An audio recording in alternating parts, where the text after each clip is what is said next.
I'm Jeanne McKenzie, and my affiliation now is Pastor Emerita. Okay. I served as pastor from 1979 until 94.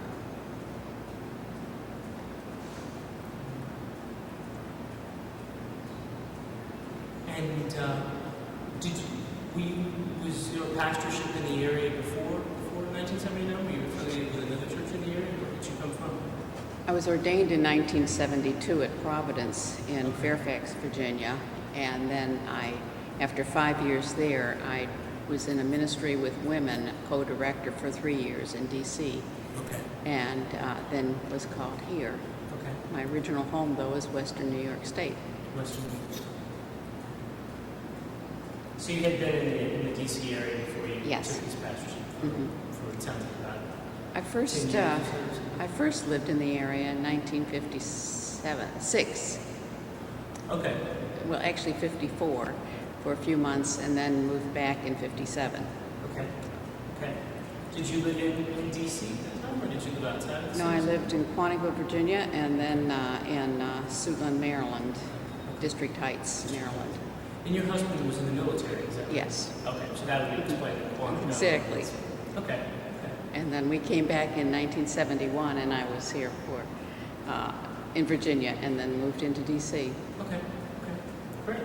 Well, I guess the next question, this is a little broad, but could you just give us a brief history of the church in Westminster in terms of when it was founded? I know that there's some differences in terms of this building versus other church buildings. So what do you know of that in terms of its history? Okay. In the 1850s, 4 of the churches of the area, Georgetown and New York Avenue, for 2 of them, decided that it would be good to have a mission to the island, is how it's written up, because this was called Tiber Island, separated from D.C. by a creek. And so they established a church by identifying a minister to begin a congregation. The church anniversary then is dated from 1853. And one of the early ministers that they called after their chartering was a person who, during the Civil War, or the war between the states, had some Southern allegiances, and when the Presbyterian voted to follow and be loyal to the government's decisions, which meant to not secede from the Union and to support the Union and the President. I think it was, I'm not sure whether it was Dr. Bittinger, I really don't remember now, but he moved to Southern Maryland and was there for the duration of the war, and then came back to this area and was recalled to this church. I guess they had an interim or a stated supply during that time of the Civil War. Okay. It's an interesting little footnote. Is this the gentleman that I read, I think, was a chaplain to Union regiments of some kind, or is that another? No, I honestly don't know about that. Okay. But there is a roster of the ministers. I just can't recall right now. Okay. I can get back to you. Okay. Wonderful. So then there was as I understand this, there's one church building that was erected.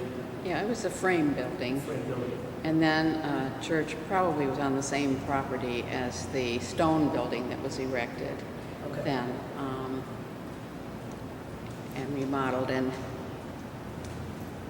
that was in the late 1800s, I believe. Could be early 1900s. And there was a rose window there in that stone building, which was well loved, and it's now it's someplace in the Blackie's House of Beef restaurant in Roslyn, so, because the architect here didn't want to have stained glass windows or any of the old style church architecture. Okay, so the architect for this. Right. Okay. Mm-hmm. Okay. Okay. The architect of this church, of course, this was the parcel of land that they were awarded then or negotiated for after redevelopment or during redevelopment.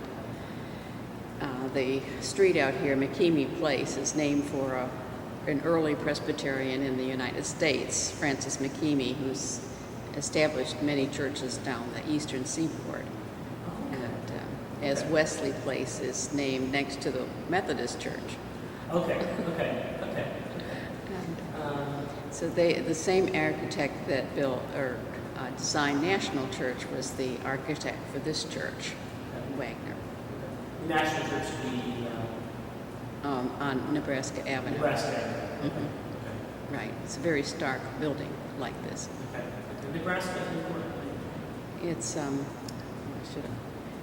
4500 block of Nebraska Avenue. Okay. And that's the National Presbyterian Church. Mm-hmm. It originally was downtown, and they moved out from about 19th and Connecticut Avenue, moved up to the suburbs. Okay. At the time, I guess. Right. Okay. Wonderful. Well, I want to get back. I've got a couple of questions to ask you maybe about this building that we're in. Mm-hmm. But I think I'd like to ask you first. Can you talk about? I'm interested in hearing a little bit more about the socioeconomic kind of makeup of the congregation during your pastorship. You might be able to talk about who were the church members at the time of your pastorship, ethnicity, class, where did they come from? Were many of them Southwest residents? Were they traveling for services here at the church from some other part of the area? And what you know of maybe how that congregation and its makeup may have been different from the congregation of the church historically at different periods of time, and how might it be different from maybe the congregation, the church now, as a Historically, it was a neighborhood church, and this was a bustling community at that time, and most of the people were working people, cabinet makers, shopkeepers.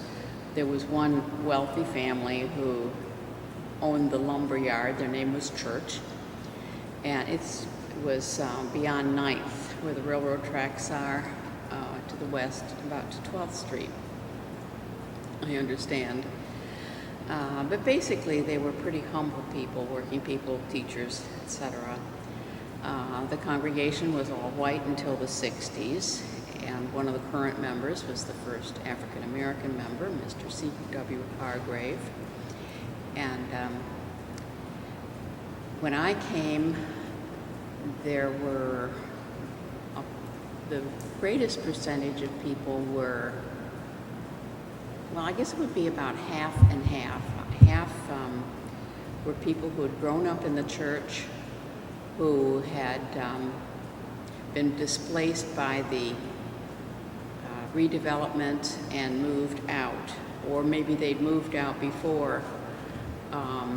Definitely their children had moved out. So I found that I was visiting people who lived during the perimeter, around the perimeter of D.C. That was the older generation. And then their children had established themselves around the Beltway, just outside the Beltway. So it was a pretty widespread congregation. Most of the children who were in their 40s when I came were engaged in their communities, and very few came into the church, aside from for special occasions.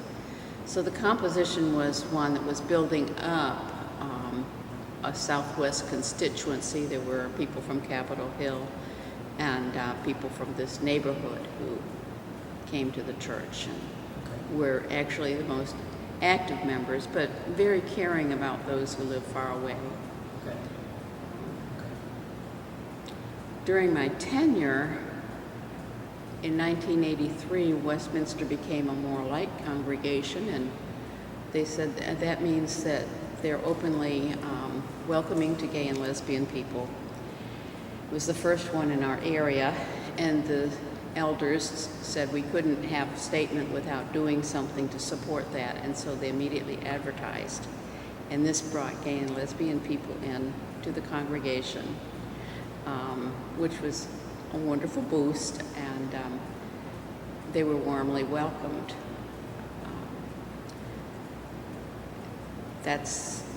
Being a More Light Church has been a good part of its ministry from 1983 on.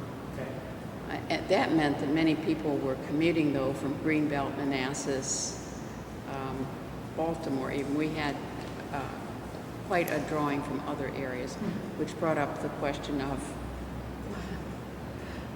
how to get involved in the community when people's communities were scattered all over, as well as being a church in this community. Okay. So let me see if I kind of get this. If I just kind of work through this. So at the time that you came in the late 70s, probably that you have kind of a dispersed population of the children maybe of people who were. It's more the older people, the older generation. The older generation who had moved, who'd been congregants and then had moved out to the suburbs and then moved someplace as part of the redevelopment. And so they were still involved in coming back Yes. in. Some of their children were involved, but generally only for special occasions because Right. they didn't kind of involved Right. got involved with their local communities. Right. We're working on rebuilding kind of a connection to congregation members to come from this neighborhood we have in the Hill area, that kind of thing. And then the More Light, when we became a More Light church, you had kind of gay and lesbian members who were coming in from kind of, sounds like far and wide. Right, from close by in the city and Okay. and outside the city. Okay. We're the gay and lesbian members that were coming into from outside the city in these areas.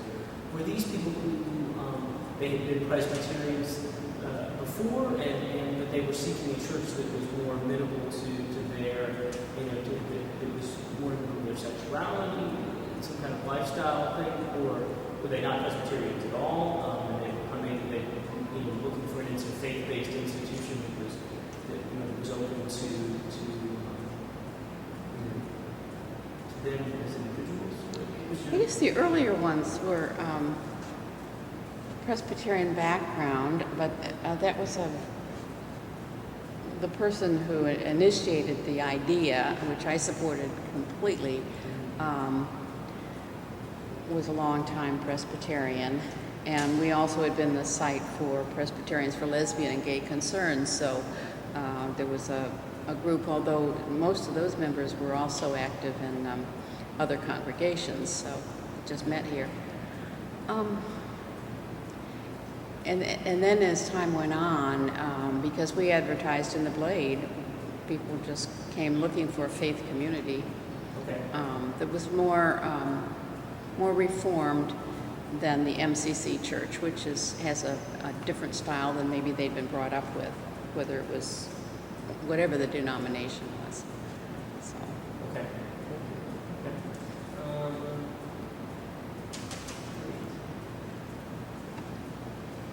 Well, I guess maybe I could ask you, since you alluded to it yourself, in terms of trying to deal with what communities do you serve?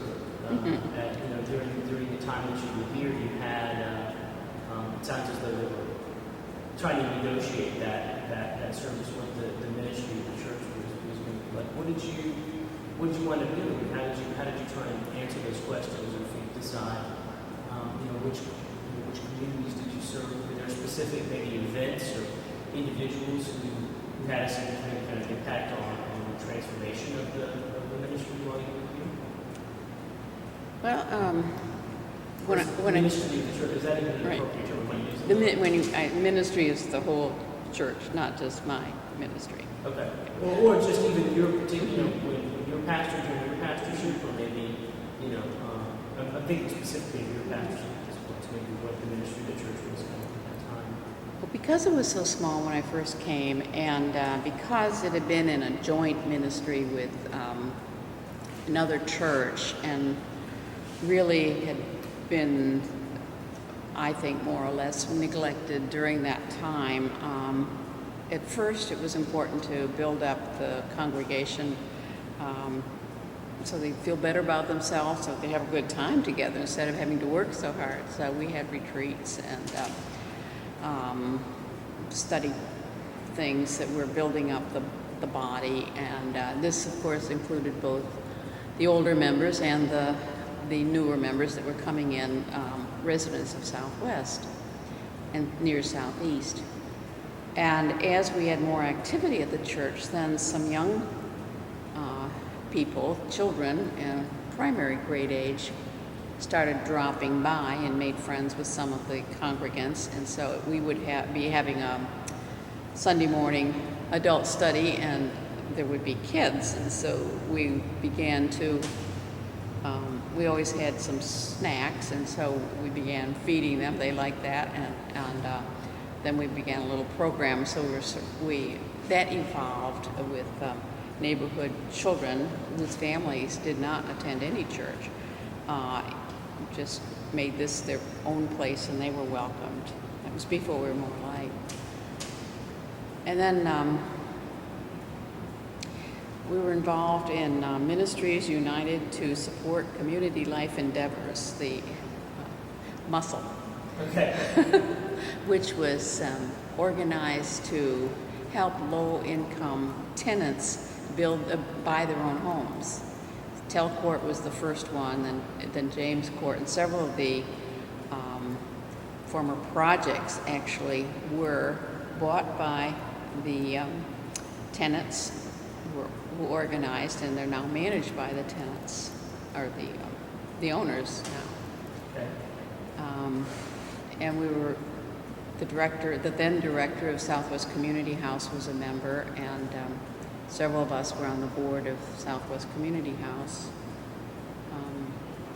We were also interacted with the other churches for liturgical occasions and during Good Friday and Thanksgiving, etc. Before I came in the new development of Southwest, I know they did a cooperative vacation church school. And then after Ruth and Brian came, they had a cooperative vacation church school with the other churches. I don't know whether that will be on this summer or not, but it's cycle. We didn't do that when I was here. And then as the AIDS epidemic spread, it was clear that a lot of people needed to have food and some services, and so Food and Friends was established at Westminster by one of the parish associates, Carla Gorell.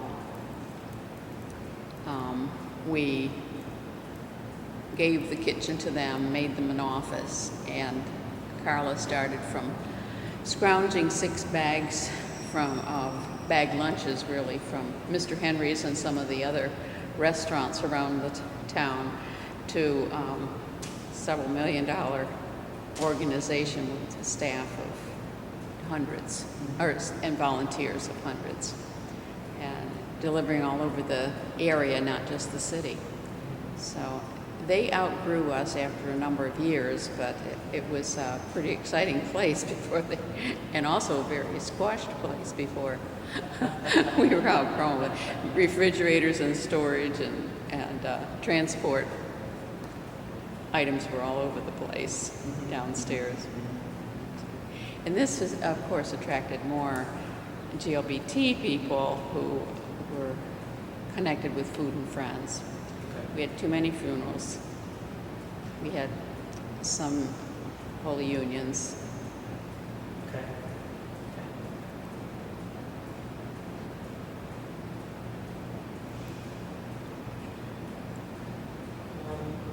What's your, what would you say in terms of how much is there still kind of a strong, GLBT kind of element in the congregation now?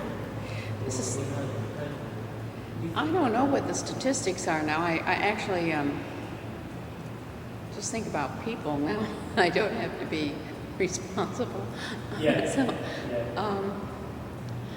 It's a GLBT identified church and congregation. In the community, I think it's more known for the Jazz Night and the Southwest Development Corporation now, but there's certainly a strong commitment still, an identification. I don't know. At one point, it was, when I was here, it was 1/3 African American, 1/3 GLBT, and 1/3 other. Okay. Then I was just for specifics, the James Court, and the other one was the Tell Court. Teleport. And where are those located now? The names are familiar, but I'm not. Near P Street and 1st and 2nd Street. What happened during redevelopment was that all the people who were on some kind of public assistance were moved from being dispersed throughout the whole community into the area that's south of I Street and east of 3rd Street. So you can drive through that area, and most of the housing there is either subsidized or low-income people who have succeeded in buying their own homes, etc. And Manna then redeveloped Syphex School and built some affordable housing. That's it. I think I've been over there. Right. Yeah. Have people moved into that area now? I think so. Yeah. Okay. So a number of the residents who, some of the displacement that occurred was not I've talked to some people who have been moved maybe to Northeast, or they moved to Anacostia. Right. There was some kind of an element of internal displacement as well. Maybe people decided to end, and they moved a little bit further south, right, to make room for this area to be developed. Okay. So not necessarily a complete dispersal. No. Wheat Row are very expensive houses on 4th Street. Now, the facade, the bricks were used from the alley community. Okay. But they're very nice homes now that cost more than I can afford to live there. Okay. So some of those homes on the kind of on the water side, the water side of Waterside Mall. 4th over there. That kind of area going down towards the right to the base. Well, just like any small town. I remember in the 50s driving through Southwest and going to Hogate's, and it was like a small town where houses were all mixed up in many respects. You had your smaller streets and your bigger streets. One of the older women of Westminster talked about living on 4th and a half Street. She made a distinction because 4th, or it was one way or the other, was known as the prostitutes' row. Okay. And so her address was the other. The other. One, whichever one. Okay. And also she told me without much pang of conscience, I'm sorry to say, that her uncle had denied Booker T. Washington a place to eat in his restaurant.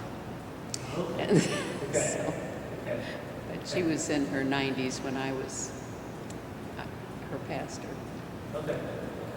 And did she still live in this neighborhood? Did she come to travel? She grew up in the neighborhood on 4th or 4th and a half Street, which are. And Independence Avenue then was B Street. Independence was B? Yes. Okay. And in front of the Smithsonian, apparently in the early 1900s, were a pirate ship and a dugout canoe. And the kids of the neighborhood would play on those two boats. And one of the women, a wonderful matriarch of the church, said, well, we sort of helped to dismantle the pirate ship, but the dugout canoe lasted. So these things they're in front of the castle building. Oh, before the castle? The castle was there. Yeah.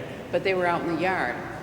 Oh, okay. Okay. And these were just things. Just like the dinosaurs out there now on the mall. Okay. And this was, they weren't, this was after the creek wasn't still running at the time, that whole... No. Okay. No. Okay. So it wasn't like these things were in water or anything? Right, no. Okay. No, it was early 1900s. Okay. That she remembers.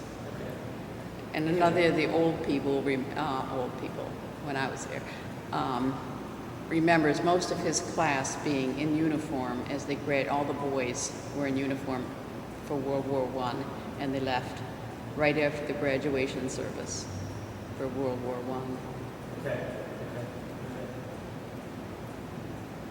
I get some other things I wanted to ask you, but I just wanted to clarify. You said you thought that some of the this is fascinating. That some of the bricks that were kind of some homes that were destroyed. Right. Some of the brickwork from those homes were used to build the facades of some of these newer homes that were built to that type of materials. Okay. And apparently Wheat Row was a notorious alley community that was very poor. It was sort of lifted up as one of the poor places to live. Okay.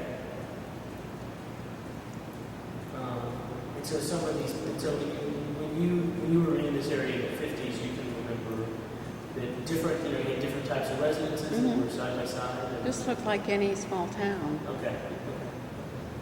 The alley communities were more hidden, of course. And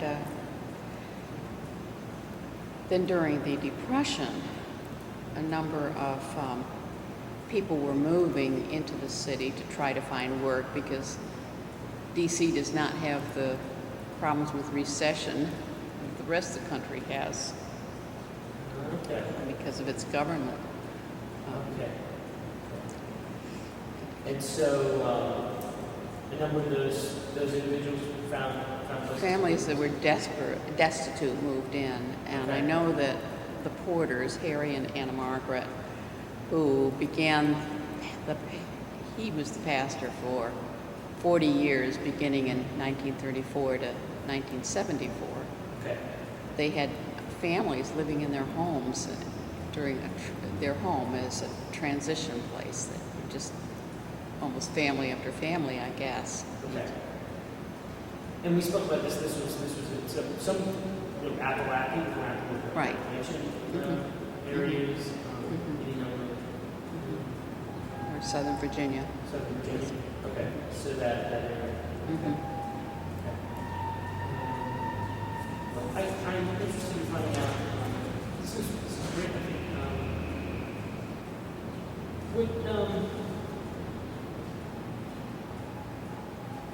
Maybe we could talk. I think we've talked about it a bit, but maybe you can talk a little bit more about the impact that the redevelopment had on the congregation.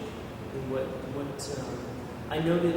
A couple of things that when I was reviewing some of the material that Brian pulled out for me, I noted a couple of things yesterday. There was one that some of the stuff was saying that around,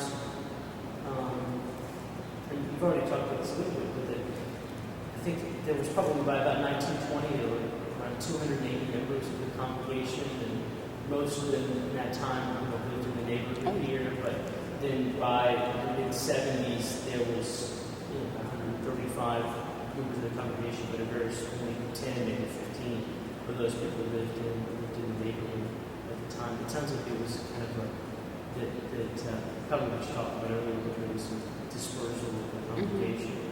I also found it really interesting that I found an old, I guess it was some kind of a solicitation brochure that had been developed to raise funds for this building. And how, this is what our church will have, and it's part of this. I think I wrote down one of the quotes that was in there, was something about,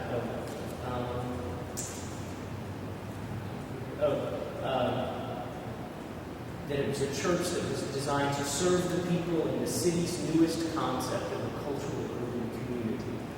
And looking at it sounded like there was a lot of promise with it. Yes. Described kind of a kitchen for the women of the congregation, and kind of a garden area where you could have outdoor services and those kinds of things. I noted that it looks like a lot of the kind of plan for building a church never necessarily, some of those things were designed never got built and things. So I don't know, maybe if you could talk just a little bit about that, or what kind of effect the development had on the congregation, on the church, on the neighborhood, from what your perspective is. Well, the cornerstone here is 1965, but in 1979 I found the congregation still grieving the old building. Okay. Which really startled me. I heard many stories, partly to orient me, of course, but also I heard many stories about what it was like in Old Southwest, and there was still a lot of grief. About 4 years, I think, maybe 3 years into my pastorate, we, during our annual meeting, had a funeral to a truncated one, just to sort of close off and to grieve the redevelopment time and to make a commitment to moving on. But there was a tremendous amount of grief. The people who lived, as I said, were pretty modest people, teachers, cabinet makers, workers. And I read one of the documents about urban renewal that said that they didn't even have to go into the extra money or the money that they put aside for buying property, because the people were so accommodating and accepting the first offers or the more modest offers. So these were people who we might say now didn't take care of themselves, but they were good citizens who were trying to make the best of a situation. It never occurred to them to profit from the situation. So most of their homes were affordable and fairly small homes around the perimeter of D.C., as I said. And I know that the porters would bring members from this area up to Northwest, very close to Chevy Chase Circle, for choir practice, when one of the women who had sung in the choir for years wasn't able to get down here at nights. He'd bring everybody up there, and they'd have choir practice with her pump organ, and then she would come on the daylight and Sunday mornings. Okay.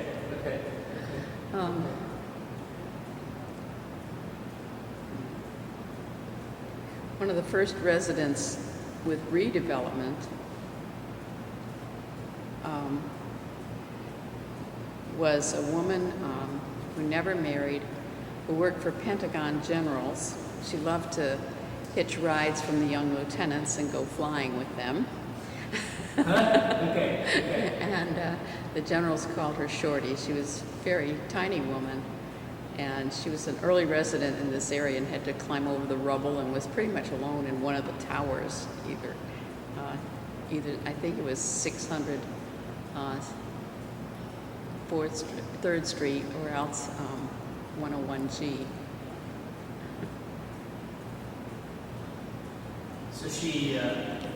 So the area, she really, so that was kind of... Before Metro, I mean, it was, as people were allowed to move in, she was one of the early ones. Okay.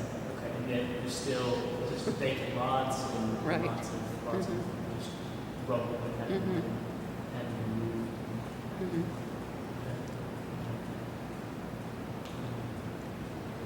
I think the redevelopment also coincided with a very strong youth group who'd been brought up in Southwest, and just they'd been tight all the way through their high school and college years, young adult years. I think that sort of ended, because I think it probably would have, the group never would have been as strong after that time anyway, but redevelopment marked a time when the good old days ended for a certain part of the population.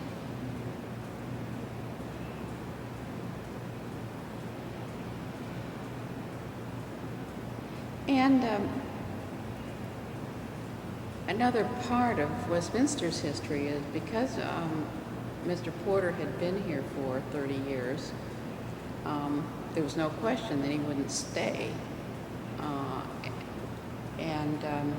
Most of the other churches, some were moved into the area, negotiated they hadn't had a particular denomination, and they moved into the area, and most of the other congregations had young ministers. So Westminster was caught in grieving for the loss and remembering having so many ties, and also trying to be that exciting place in the community, an urban community. They designed the kitchen to meet the needs of the oyster suppers, and I think they had one church would do chicken, one would do something. Westminster was famous for its oyster suppers. Okay. And they had them at least once a year. And it just was a huge community event. This had passed before I got here. Okay. Mainly because people were aging. Sure.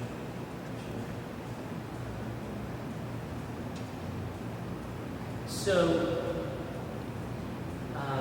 my impression is of the history of this church is that its presence, we're looking at probably around 150 years in the neighborhood here. Mm-hmm.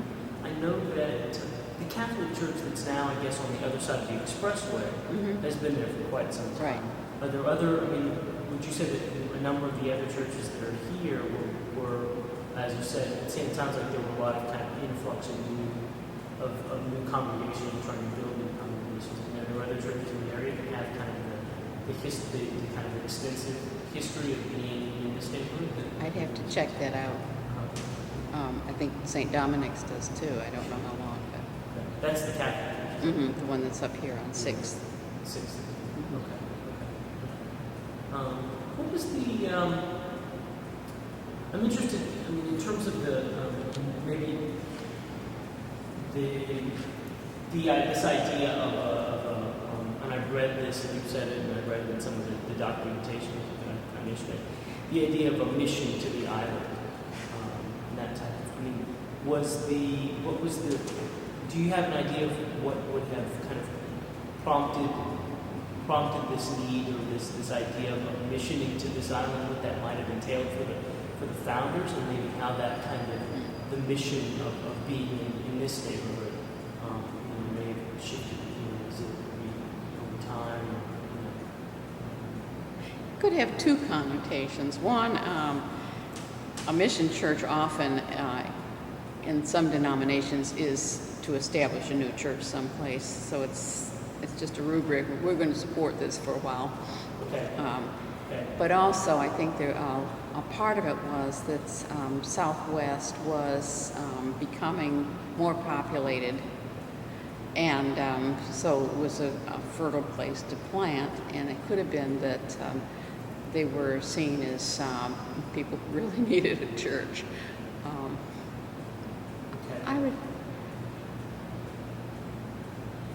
I don't know. I wouldn't like to say one way or the other, because usually churches also try to plant in a place where there will be some success and become self-sustaining. These Presbyterians do. Sure. Okay. So not necessarily. So it sounds like maybe a different idea than I may have had in my mind. Initially being that. Like going to the Bowery. Yeah, that kind of identifying a particular population need, something like that. This neighborhood, maybe So you feel like more of it being informed simply by a spread of an interest in kind of spreading a particular faith community, those types of things. I think that was a good part of it. Georgetown Church, as I understand it, was situated on 31st and P Street in Georgetown. You have a mission to the waterfront, which was was seen, I know, as an unsavory place of traders and Okay. merchants, etc. And so they had this very pious. Okay. It wasn't necessarily a congregational building just for themselves, but to serve the waterfront area of Georgetown. And they're one of the ones who started this mission. Okay. Yeah, I need to go back. I want to look at some of those documents that I ran across.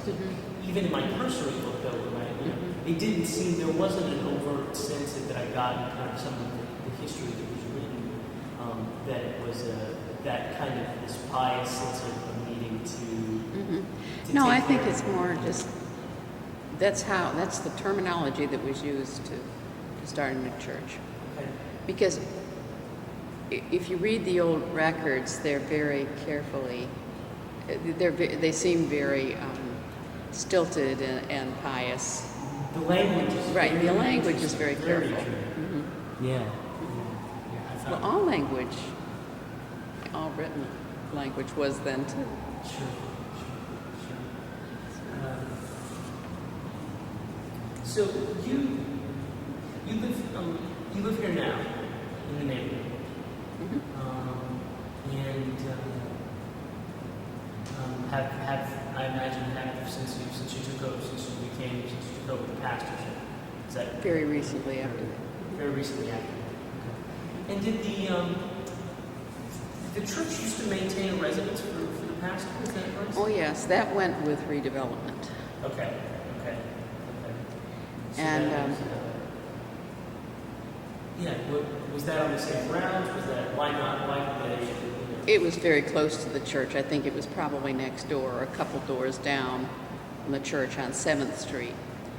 And it was decided that the Porters would move to Arlington, Virginia. And so the church bought a house, a small house, a little Cape Cod house, on 12th Street, I think, just north of Glebe Road. Okay. And the Porters lived there for years, and they had lifetime tenancy. So one of the sad parts of my ministry was when they weren't able to stay in their home anymore, helping them to move to the Presbyterian home. Mrs. Porter had become very ill at that time, and to get her the care that she needed.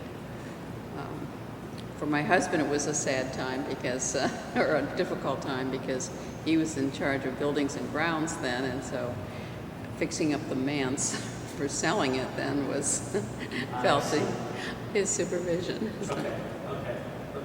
So that property was the manse that was here in Southwest was lost in the Right. development, and then the property that was acquired in Arlington was sold Right. as well. So you And the proceeds of, that was years later though. Okay. The Porters must have moved before, probably around 1960 something with the development. Okay. And they lived there into the 80s. Okay. And the proceeds of the manse then air conditioned the sanctuary and built the parking lot so that Okay. It seems like I Make ran it across accessible. information of that saying that was the generated part. right. I was very struck by it. I thought there was, it seemed to be a lot of promise and Yes. and that type of thing. They really tried their best.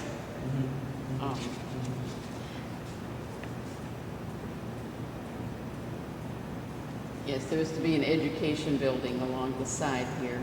Okay. And one of the and they never built this part either. And that was a bell Like a tower? bell Is that tower. what that is? Mhm. Okay.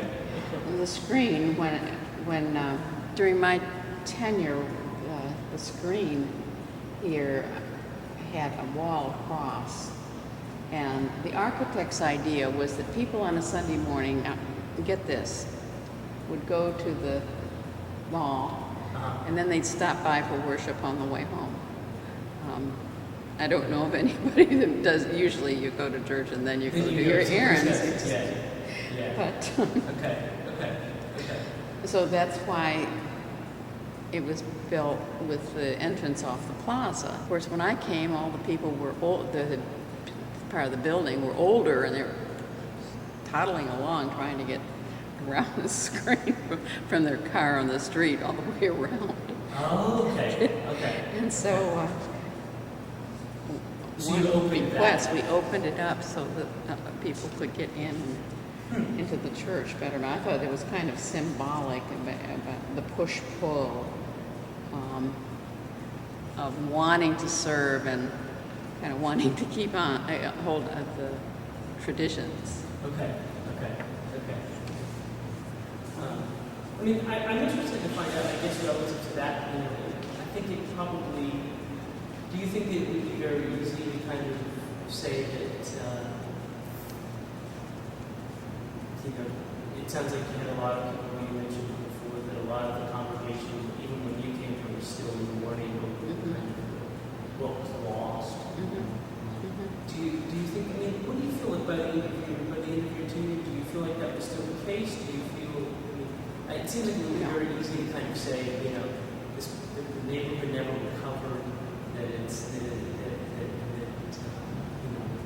never going to be what it was. And what's your feeling